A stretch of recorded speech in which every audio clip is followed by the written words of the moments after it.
మనుషుల భాషలతోనూ దేవదూతల భాషలతోనూ నేను మాట్లాడినను, ప్రేమ లేని వాడనైతే మ్రోగిడు కంచును గనగనలాడు తాళంనై యుందును.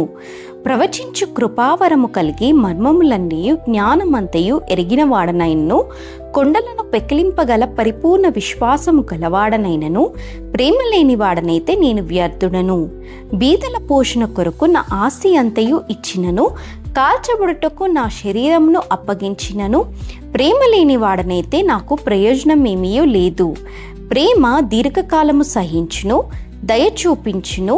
ప్రేమ మత్సరపడదు, ప్రేమ డంబముగా ప్రవర్తింపదు, అది ఉప్పొంగదు.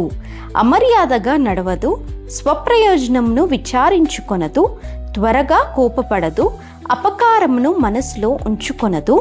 దుర్నీతి విషయమై సంతోషపడక సత్యమునందు సంతోషించును. అన్నిటికీ తాలుకొనును, అన్నిటినీ నమ్మును, అన్నిటినీ నిరీక్షించును, అన్నిటినీ ఓర్చును.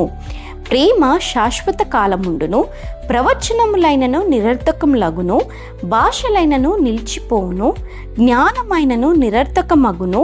మనము కొంత మట్టుకు ఎరుగుదుము, కొంత మట్టుకు ప్రవచించుచున్నాము గాని పూర్ణమైనది వచ్చినప్పుడు పూర్ణము కానిది నిరర్థకమగును.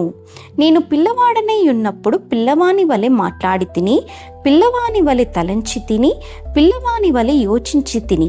ఇప్పుడు పెద్దవాడనై పిల్లవాని చేష్టలు మానివేసి తిని.